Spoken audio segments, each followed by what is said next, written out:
चुनावी माहौल की सरगर्मियां तेज हो चुकी है। मैं इस वक्त मौजूद हूं अलवर ग्रामीण विधानसभा के गांव बंदीपुरा में। ग्रामीणों का रुझाव किस तरफ है, किसको देख के वो वोट देंगे, पार्टी को देखकर वोट देंगे या किसी प्रत्याशी को देखकर वोट देंगे या विकास कार्य के मुद्दों को लेकर वोट देंगे, आमजन की राय सुनेंगे। ग्रामीण क्षेत्र के लोगों का क्या कहना है। जी, क्या नाम है आपका? मेरा नाम है चंद फौजिया साहब। किसको वोट दे रहे हैं इस बार आप? हम वोट क्या, हम तो जो चल रही हैं अपने कांग्रेस सरकार की नीति है, जितनी भी स्कीम है वो गरीबों के प्रति हैं। यहाँ मंत्री जी का स्वभाव का तो अलग मामला है, स्वाभाविक वोट तो ही है, लेकिन कांग्रेस को देखते हुए हमारे यहाँ पूरा रुझान कांग्रेस का है। कितने प्रतिशत वोटिंग है या गांव में कितने वोट है? यहाँ गांव में तकरीबन जब भी परसेंट होती है 95% होती है, एकजुट होकर जाते हैं जहाँ भी जाते हैं जब भी। अब की बार हमारे यहाँ कांग्रेस का रुझान है। जी, क्या नाम है आपका? नवाब है। किसको वोट दे रहे हैं इस बार? कांग्रेस को। पार्टी को देखकर वोट दे रहे हैं या विकास कार्य को लेकर वोट दे रहे हैं या किसी प्रत्याशी को देखकर वोट दे रहे हैं? विकास कार्य देख के दे रहा हूँ वोट। अच्छा, क्या क्या विकास हुआ है आपके ग्रामीण क्षेत्र में? हो विकास तो कोई भी काम बताइए जो आपके गांव में हुआ है। ऐसे मेरे ध्यान है। जी जी बताएं। विकास कार्य क्या, मालेखड़ा के अंदर जो हमारा अलवर का जो है, तहसील है, कोर्ट है, कचहरी है, मजिस्ट्रेट है, वो सारे तो हमारे मालेखड़ा में लाके दे रख दिए उन्होंने, अपने जूली जी ने।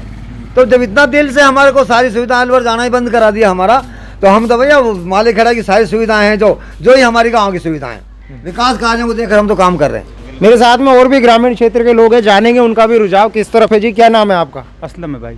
किसको वोट दे रहे हैं इस बार?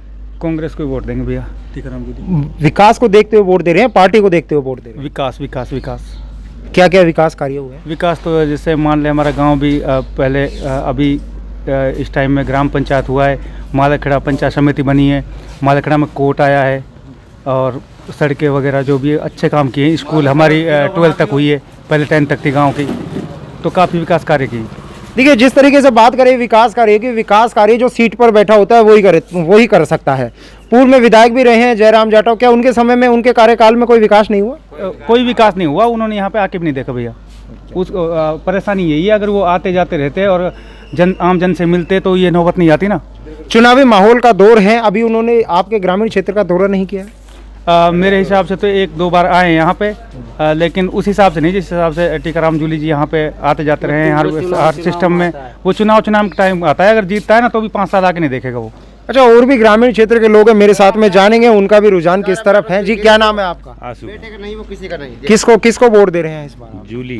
कांग्रेस से देते हैं हम तो, ये मानो ना, अब कोई भी कैंडिडेट आए हम तो। अच्छा, एक बहुत बड़ी बात है कि आमजन का कहना है कि भाजपा से जो प्रत्याशी है जयराम जाटव, उनकी बेटी उनके सामने प्रतिनिधि के रूप में है, जो अपने परिवार को नहीं मना पाए वो आमजन को कैसे मनाएगा, क्या कहना है आपका? ये तो सही बात है, जिसका परिवार ही सुखी नहीं है तो बाहर तो कहीं सुख दे वो, कोई भी आदमी हो चाहे।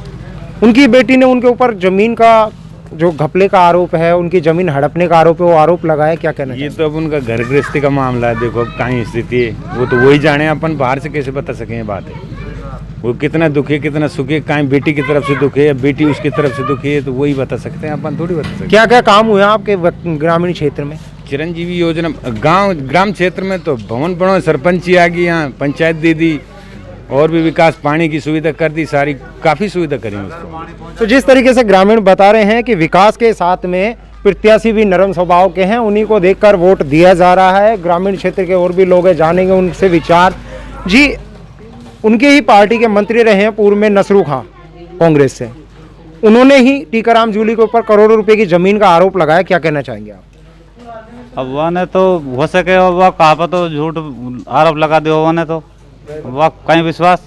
जी जी, क्या कहना है आपका? आरोप क्या, बीजेपी सरकार के जितने भी दबंग लोग जुड़े हुए हैं, जो पहले सरपंच रह चुके हैं, पूर्व सरपंच रह चुके हैं, अभी हमारे नसर मंत्री जी हैं, इसके बारे में आप बोल रहे हो, ये सब आरोप हैं, सबूत किसी का कोई नहीं मिल रहा है।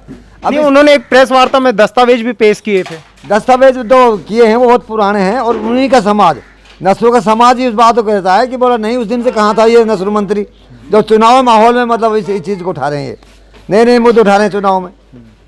तो ये तो हम तो इस बात को नहीं मानते कि चाहे सत्य भी है ना, तो हम इसको अफवाहें मानते हैं कि भाई चुनावी माहौल में ही गर्मी क्यों लाती है, ये सब अफवाहें। क्या क्या जो कार्य हैं सरकार को लेकर अब अगर बात करें, क्योंकि कांग्रेस की सरकार थी राजस्थान में, क्या क्या विकास कार्य हुए हैं जिन मुद्दों को लेकर जो प्रत्याशी हैं वो घर घर तक पहुंच रहे हैं? सबसे पहले मुद्दा तो ये है, जो कांग्रेस सरकार जब से भी देश आज़ाद हुआ है ना, संविधान को उठा के काम करती है, संविधान की रूपरेखा में काम करती है। देखो बिल्कुल जो भी जो स्कीम चलाई है गहलोत सरकार ने, गरीबों के हित में चलाई है। अभी देखो चिरंजीवी योजना है, 25 लाख का बीमा है, अस्पताल की सारी सुविधाएं हैं, यानी गरीबों को लिए जो आवश्यकता है जो कांग्रेस सरकार काम कर रही है। ऐसा बीजेपी में तो पहले कभी नहीं देखा हमने। तो क्या लगता है आपको ग्रामीण क्षेत्र से किसकी अब के बार बहुमत आ रहा है और किसकी विजय होने वाली है? बहुमत तो क्लियर है कांग्रेस का, बिल्कुल क्लियर है, इसमें कोई दो राय नहीं है कि बीजेपी सरकार हमारा ग्रामीण में से बिल्कुल नहीं है। तो जिस तरीके से ग्रामीण विधानसभा की बात करें, लोगों का रुझान दूसरी दिशा में जा रहा है। व्यापारी वर्ग भी मेरे साथ में जुड़े हुए हैं, क्योंकि व्यापारी वर्ग है जो एक अहम हिस्सा होता है, उनके भी विचार जानेंगे किस तरीके से जो माहौल है। जी भैया, क्या नाम है आपका? इजराइल खान। किसको वोट दे रहे हैं आप? कांग्रेस को देंगे साहब। तो विकास को देखते हुए वोट दे रहे हैं, पार्टी को देखते हुए वोट? विकास को देखते हुए। आपके ग्रामीण क्षेत्र में क्या क्या कार्य हुए? हमारे जोली साहब ने मालाखड़ा को तहसील बना दिया, कोर्ट भी यहीं ला दिया, अलवर जाने की कोई ज़रूरत नहीं है, और भी बहुत से काम किए हैं, इसलिए हम विकास को देखते हुए कांग्रेस में ही वोट देंगे। भैया, अक्सर देखा जाता है कि कंट्रोवर्सी की जो चुनावी माहौल होता है वो कंट्रोवर्सी की राजनीति होती है। अभी तिजारा विधानसभा में हाल ही वहां के जो भाजपा से प्रत्याशी है बालकनाथ, उन्होंने एक बयान दिया कि अब की बार का जो चुनाव होगा वो भारत और पाकिस्तान के मैच जैसा होगा। इस तरीके से जब राजनीतिक स्टंट जातिवाद को लेकर, किसी समुदाय विशेष को लेकर दिए जाते हैं, तो क्या वो सही है? क्या मानते हैं आप और नजरिया? नहीं, हम सबको गलत मानते हैं, और इस वोट हमेशा विकास कार्य को देखते हुए देना चाहिए। जैसा कि कांग्रेस सरकार ने बहुत ही क्या है, ये अपने जैसे बहुत सी स्कीम चला रखी है, ये चिरंजीवी योजना और 15 लाख गरीब किसानों के लिए, जो अभी वो स्कूल ये अभी घोषणा की है, सात घोषणाएं की सारी स्कूल को, मतलब इंग्लिश मीडियम में करने के वादा किया है कांग्रेस सरकार ने। इसको देखते हुए हम कांग्रेस को ही वोट देंगे। कौन सा ग्रामीण क्षेत्र है और कितने यहाँ के जो वोट हैं, कितने वोट हैं, किस दिशा में जा रहे हैं? हमारे यहाँ से लगभग गांव में 1500 के आसपास वोट हैं, लगभग 90% वोट कांग्रेस में ही रहेंगे। गांव का नाम क्या है? बंदीपुरा।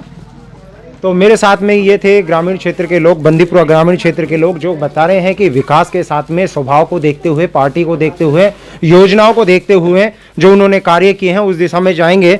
कुछ कहना चाहते हैं, हमारे साथ में है ग्रामीण क्षेत्र। जी बताएं, क्या कहना चाहेंगे? सबसे खुशी की बात तो है कि जो अपने प्रत्याशी है बीजेपी का, और बीजेपी सरकार को देखते हुए खुद बीजेपी से 30% वोटर मतलब कांग्रेस में वोटिंग है। मालेखेड़ा के अंदर बीजेपी के बहुत आदमी हैं, बहुत वोट होते हैं, लेकिन अब की बार 70% मालेखेड़ा गांव से, मालेखेड़ा तो शहर है, कस्बा है, वहाँ से कांग्रेस में वोटिंग हो रही है। तो देखिए, जिस तरीके से ग्रामीण प्रत्याशी बता रहे थे, और भी लोग हैं मेरे साथ में, जुड़ेंगे उनसे भी कि इस तरीके। क्या नाम है सर आपका? तो ग्रामीण जो लोग हैं उनका जो रुझान है वो साफ देखने को मिल रहा है कि विकास जो है कहीं न कहीं ग्रामीण क्षेत्र में करवाया गया है। उसी को मद्देनजर रखते हुए जो बंदीपुरा गांव के लोग हैं वो किसी एक पार्टी विशेष को समर्थन दे रहे हैं, साथ दे रहे हैं, और निश्चित रूप से भविष्य में तय होगा, आने वाली 25 तारीख को तय हो जाएगा कि विजय का जो ताज है वो किसके सर पर बंधेगा। न्यूज एक्सप्रेस के लिए मैं कौशल शर्मा।